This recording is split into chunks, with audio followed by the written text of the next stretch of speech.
Welcome, everyone. I met the two gentlemen who I'm going to be talking to today very recently, and I thought the story was so interesting that it could be a good time to revive my interviews. Let's make some introductions first. So, joined tonight by Stefan Michaelides and Yeah, Dragan Jovanovic. Have I got those pronunciations right, guys? both wrong. Both wrong. Okay. All right. Why don't you guys take that? So Stefan's the CEO and Dragan Yeah, is the COO of Sterling Digital. So these guys are literally turning flared gas in Texas into Bitcoin. So let's start with the correct pronunciations, guys. yeah. I'm Stefan Michaelides. And I'm Dragan Jovanovic. Do you guys want to give us a little bit of an introduction to who you guys are and your proposition and tell us a little bit about the IPO, or maybe yeah, just go into what you do or what you're intending to do after your soon to be listing is complete. Perhaps Stefan, you Yeah, might want to take that one. yeah. Of course, yeah. Sterling Digital is a PLC that we are taking public on Aquis Market, sometime in early November.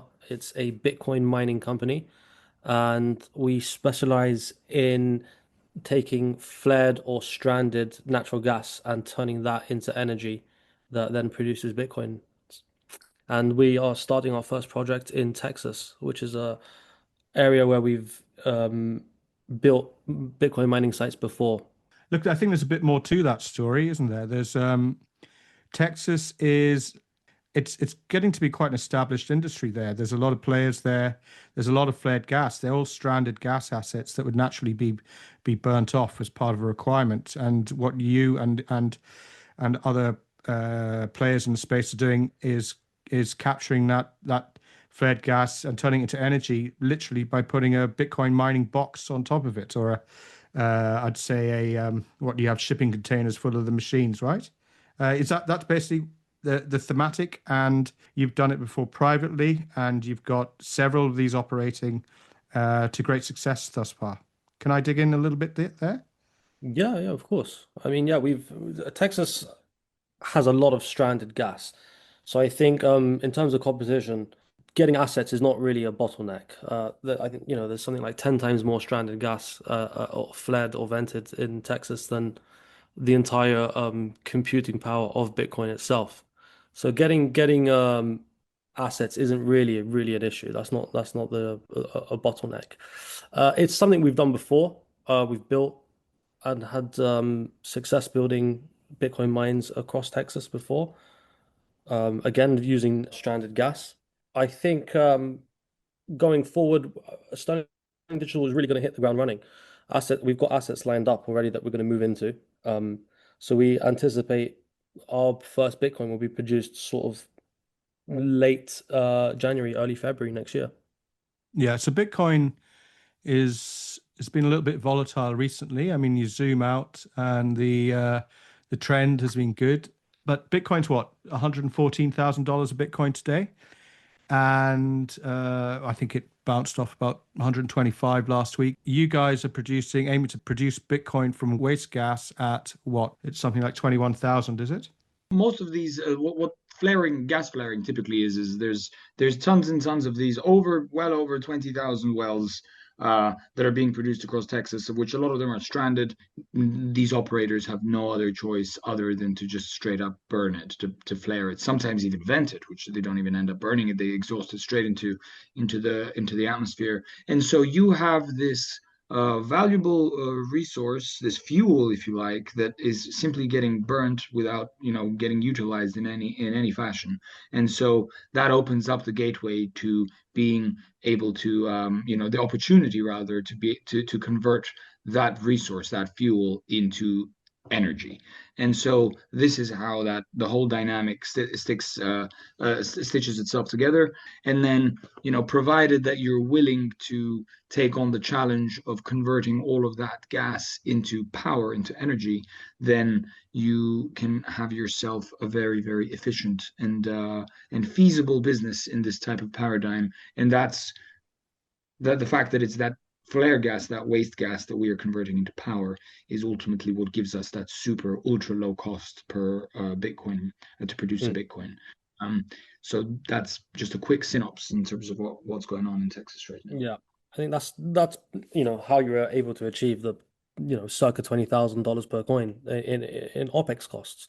You very, very cheap near free energy via natural gas, you new age ASICs and high efficiency generators, and you combine that with an uptime of 95%, you're able to achieve producing Bitcoin at around $20,000. $20,000. Okay. And then what do you propose doing with the Bitcoin? Are you just going to hold it on the balance sheet, or trade them, or bit of both? I think, look, long term, we're big Bitcoin proponents. So I think holding it in treasury is what we will be doing. A portion of that will have to be sold off to cover OpEx, because the only income we have really is Bitcoin. So a small portion of Yeah. that will be sold off to cover running costs. What we do with the Bitcoin in treasury, we've looked at potentially staking or yield funds to earn a little bit of extra yield on the treasury side.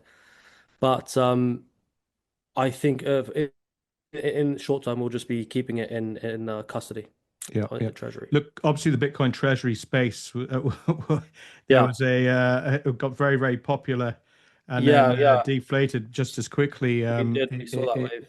in London for Yeah, various reasons, or globally. But I mean, there's still some very, very well traded big names out there, and yeah, smaller of names course. which There's are a very lot of money in respected it. by the market too. But part of that is diluting to acquire Bitcoin. You guys are different. You're basically creating your own Bitcoin as Yeah. yeah.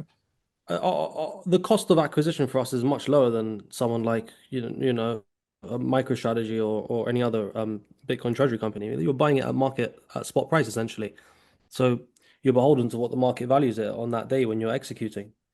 Whereas we're essentially buying Bitcoin at a heavily discounted It's price. like buying Bitcoin at $20,000. Yeah, that's what You're you can buying look at it like Bitcoin at that. $20,000. You're making it Yeah, at $20,000, yeah, and you can yeah. pop it out the other end at 120. That's why I thought you guys were so interesting, and I wanted to dive into this story a bit more. I think Dragan, that was a really impressive level of detail you provided there. I think what I'd like for the audience, a bit more detail on how successful you've been in this venture elsewhere, what kind of scales you've achieved, I mean, it's all about megawatts of gas, right? What's the minimum megawatt of gas that you can justify deploying?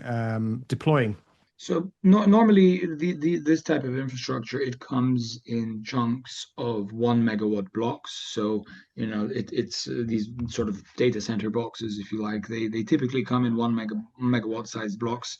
So in practice, you could set up with as little as that, as little as 1 megawatt. 2 to 3 megawatts per location is something that we try to stick to without going low. Obviously, if the opportunity is really really viable, or especially if there's an avenue to grow on a specific asset down the line, then obviously we would we could comfortably go below that. But that's typically the sized locations that we deploy. We've been mining on grid in Norway for some time, and it was a couple of years ago that we basically went on a pursuit to search for cheaper energy contracts. We weren't really happy with the kind of the target price of power that we were acquiring at the time. We wanted to get even more competitive. We thought that that was our niche. There was many companies like those pubcos in the United States, which are are massive in market cap value, are raising tons and tons of money, and so they're deploying. They're getting their economies of scale based on deploying hundreds upon hundreds of megawatts and mining a ton of Bitcoin, but they're somewhat not so sensitive to the price of energy, simply because they have a substantially more bullish oversight of what the price of Bitcoin is going to be. And so if the price of Bitcoin continues to fly high, then who cares about what the price of energy is? Who cares about what your cost of producing one Bitcoin is? If you speculate that the price of Bitcoin is just perpetually going to go up. That's ultimately what led us over to Texas, and we're already now. We just earlier in the second quarter of this year, we completed our third location in Texas that does this type of more exotic type of mine. where we're actually producing our own energy rather than just purchasing it from the grid. Um, because you're in a isolated territory when you're connecting, when you're essentially grabbing gas that's being produced by a single or multiple small number of wells. You're still somewhat isolated. You don't have any type of pipeline or ballast or reservoir to tap into. So you have to everything that you do, you have to do really, really carefully and really accurately. So that I would say is probably the biggest barrier to entry to what we're doing. You have to really understand both the principles of of electricity and energy, so to kind of handle your Bitcoin mining side of your business, but also at the same time your gas. So you really need to amass a lot of experience with how these gas wells work, how natural gas generators, which are the instruments that convert your gas into power, how they work, and in order to get the job and to get the operation to work effectively and seamlessly, you need to kind of get a good amount of experience across the whole board. And so that's what we spend the last almost 2 years now doing, kind of bridging that gap. And I think that's quite a rare. It's not so commonplace in our industry where you have, typically speaking, a Bitcoin miner is just a Bitcoin miner. All they care about is their Bitcoin mining machines, and they expect the power to be abstracted. Vice versa, energy companies, they just care about producing energy and pushing them onto the grid. Whereas what we've done is we've conjoined the two, and I'd say there isn't many Bitcoin miners out there that also have a good toolkit of how to produce their own energy. And I think that's essentially what significantly sets us apart from any of these popcos or even any of the newcomers that are looking at trying to do what we're doing. You're looking to raise 5 million when I Yeah. met you a couple of weeks ago, but you're already at 4.9 million Yeah, at I that think we stage. I think we've hit our minimum now.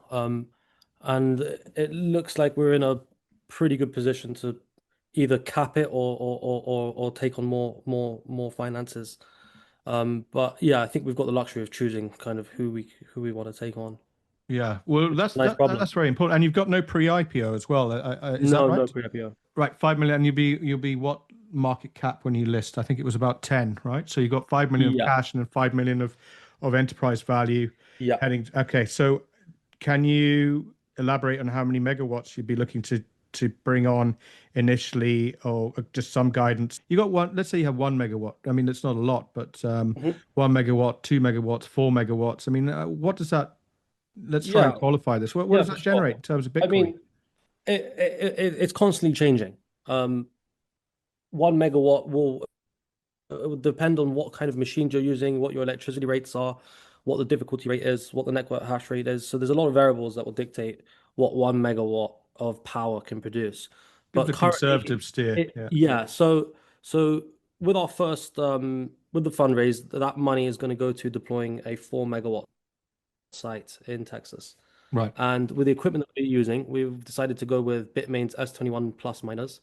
They're 216 terahash, 17 and a half joules per terahash. That's their efficiency rate. What is that? And Is that good? Is that like a it's a Ferrari good of machine. It's yeah. yeah, I don't know what you want to equate it to, but it's one of the top machines that Okay. you can Yeah. use.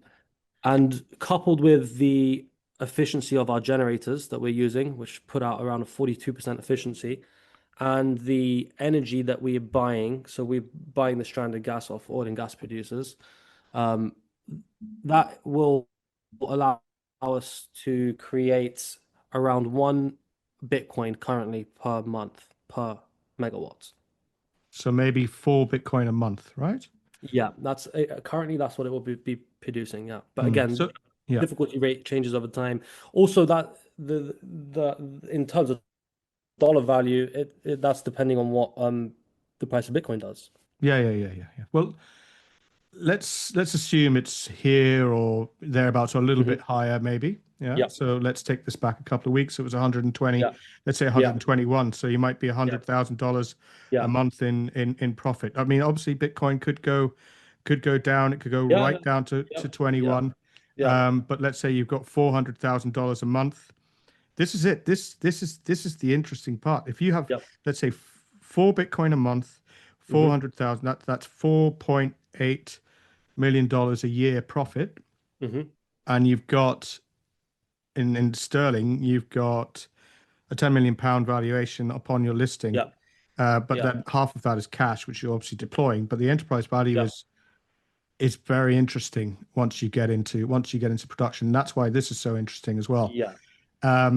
There's obviously downside, and you're protected to the downside to a certain amount, which I want something to get into. I think that's what's so interesting about Sterling is that, you know, effectively, if our OPEX cost is, you know, $21,000 to produce a Bitcoin, that's really our threshold. We can mine all the way down to that price level if Bitcoin was to fall. But probably even more than that, because a lot of miners will be turning off their machines long before we would. So the network hash rate the network difficulty will be dropping as well. Mm-hmm. So effectively, Sterling will be mining more Bitcoin during those periods because there'll be less miners on the network. Yeah. So what kind of multiples do these US? I mean, the US gives crazy premiums to a lot of things, but I mean, is there a range that you've been asked about this, I think the current average. And who are some of the names? Marathon Digital, Marathon Digital, Riot, ClearSpark, mm-hmm.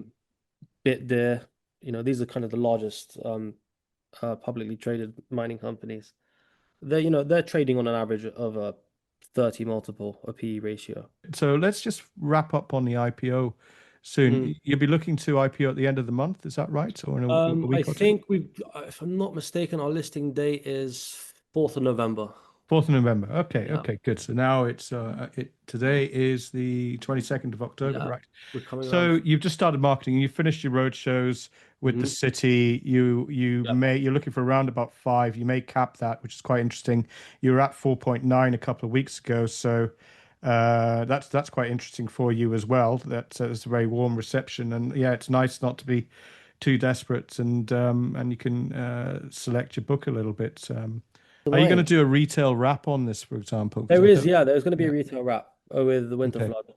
Who, by the way, there's a segue into our chairman there somewhere. Actually, yeah, that reminds me. You've got Guy Winterflood, who I had the pleasure of meeting a couple of weeks ago as well.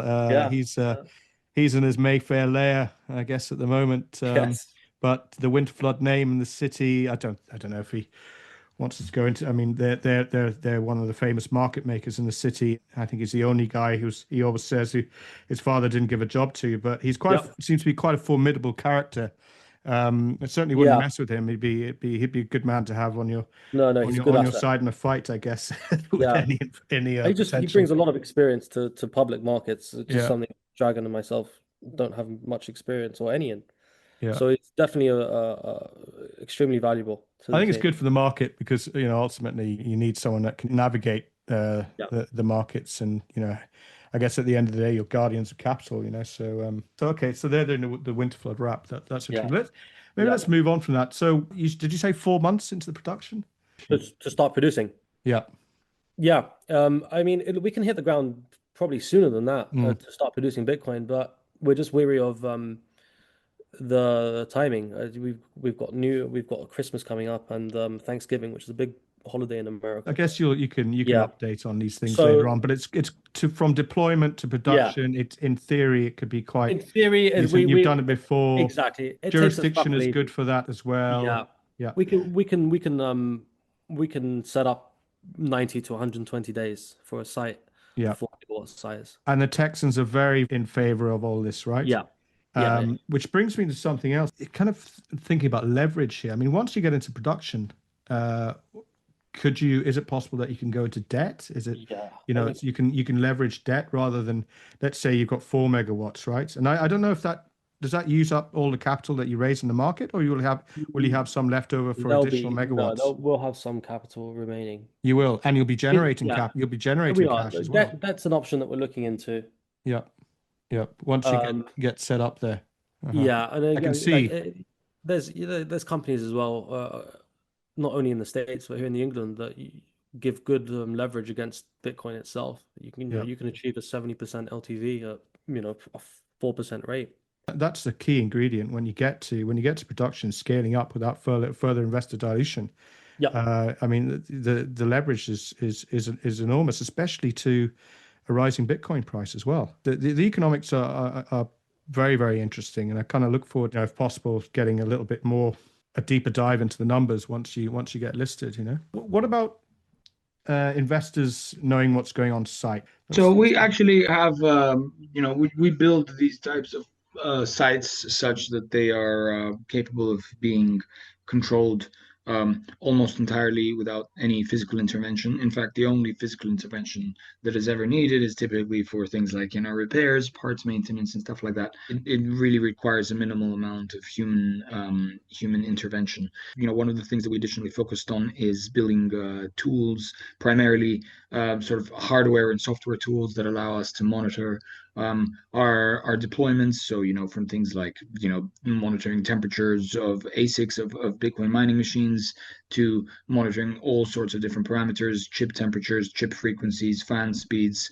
And then that experience we took and we kind of carried it over towards the engine side. So the components that now are in addition converting that gas into power for us. So in the last few projects that we built out there, I would say pretty much almost every single variable is monitored remotely.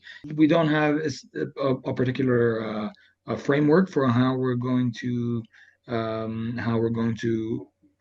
pass this information down to investors, but we will certainly put forth an implementation. And as far as getting the data out there, it's very easy. It's very easy to broadcast and to demonstrate. It's quite encouraging to know that you have all that oversight and exactly what it's doing at any given point in time. We'll be making announcements on the website as well and through our socials. So, investors in the public will be able to keep up to date with what's going on.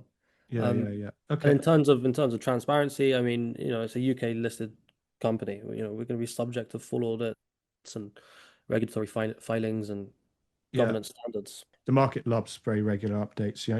Even if a picture literally says 1,000 words as well. Yeah, of course. I mean, I think our socials will be quite active, and Okay. especially That's in the good to build-out hear. phase. So I think we would like to see the progress of the site build-out. Yeah, I want to ask you about the risks a little bit. I think that's quite appropriate. So obviously you've got some operational risks and you've got, I guess, the energy risks as well.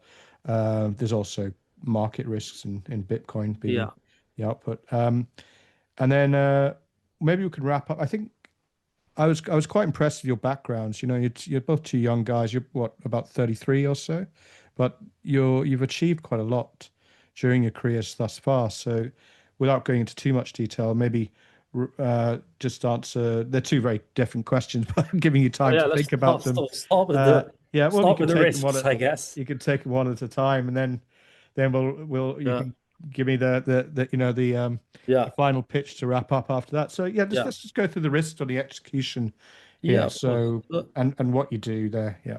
I think that's it. You've said it. The biggest risk we have is executional risk. Our sites are in very, very remote locations, so you've got logistical risk in that sense. We import a lot of our equipment as well, so customs and shippings.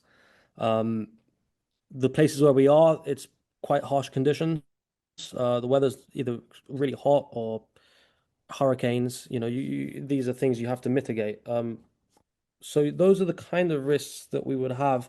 In terms of energy risks, I mean, we don't really rely on just one well. We'll have multiple wells that will flow into a central gathering station or a flow site, and then we'd manifold off that. So I don't think wells or energy would be a risk. It's just going to be more executional risks in terms of logistics and setting up sites. And then, of course, you've got Bitcoin itself, the underlying that we're out there mining. It's we're not beholden to what happens to that. Could go up, could go down. But there's a fair bit of margin between that 21,000 and of course. I mean that's again that's the whole exercise that we're doing out in Texas to mitigate that risk.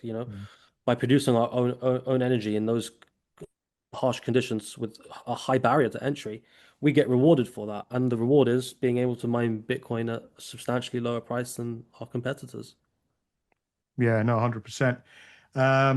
Okay, so Dragan, maybe you want to start a bit on your background, and Stefan, and then we can wrap up with maybe a little bit on the maths to wrap up, and next steps. You can give us a little friendly pitch, a soft pitch to wrap up. Not that I think you need to at these stages, but Yeah, sure. My background is in computer science. I started my career working as an algorithmic trader at JP Morgan. I came out of that. I started one of my first businesses in New York. Was a grocery delivery startup. After a few years, I sold that. I came back to London, and that's when I met Stefan. We then started a battery company together, making stationary energy storage systems with using an alternative type of chemistry than the lithium chemistry that exists in the market. And then throughout that journey, we had stumbled across this in throughout trying to raise money for our various ventures and startups. We had come across this little cryptocurrency called Bitcoin. It was little back then. It's not so little anymore. And we tried to make an arbitrage trading algorithm on top of that. In that process, we ended up amassing a big portfolio of Bitcoin that we didn't end up liquidating, and we ultimately ended up using those proceeds to start our first Bitcoin mining operation out in Norway back in 2018. And that's ultimately what led us to Texas. Sorry, I may have covered too much there, Stefan. No, no, no, that's it. You've summed up my life. okay. Well, I think if there's anything you Yeah. want to add, I think he kind of No, spoke no, to he's it too. that's I mean, there's nothing really more to add, really. Yeah. That's it. Yeah. Okay, okay. And yeah, you've obviously had some success in the private vehicle, which I think you run that on, for some private investors in a slightly different model. If you have just as much success, then any investors should do pretty well. So, look, I guess if you could both give me a little closing summary of what you guys do. So I'll give only one sentence this time. I'll let Stefan finish. I think ultimately it boils down to the fact that, as I mentioned earlier in the podcast, we're one thing a very I'll give a quick quote rather. One when we were in pursuit of cheaper energy, we were dealing with all of these various brokers and agents who were trying to find us grid-based opportunities. And after tons and tons of scouring, we ended up not getting anywhere to the target price that we wanted. And one of the brokers that was giving us a whole host of different sites, he said, guys, if you truly want to achieve low power, you need to think about producing that power rather than just purchasing it. And I think that's ultimately what makes us the most investable Bitcoin mining company. Yeah, I agree. I think that's got to be the trajectory for Sterling Digital, to become an owner operator of the wells, the oil and gas products themselves, instead of purchasing gas purchase agreements, GPAs from oil and gas producers. I think the long-term outlook for Sterling is to become a working interest partner in those assets, and at that point, we're dictating our own energy price. Which is something that I think a very large subsection of the junior resource market in London are Yeah, very familiar with, right? yeah, And I guess yeah, that's very fitting whilst I mean, the name of this show, if I put it on that podcast, is Natural Rewards, right? yeah, It's a play on natural resources. yeah, So yeah, good. You're like the meeting of the digital space with the yeah, exactly. I natural think resources Dragan space. said it earlier. It's two worlds that don't really overlap. And I think Sterling Digital has begun to bridge that gap. Yeah. Okay. Great. Well, look, Sterling Digital, I guess coming to an Aquis listing near you. The 5 million cash, looking to get into production and cash flow, Bitcoin flow pretty soon after that. Got two guys that have done it before that seem to be well steered through the market by some experienced hands. Sterling Digital. Thanks very much, guys. Thanks, Sasha.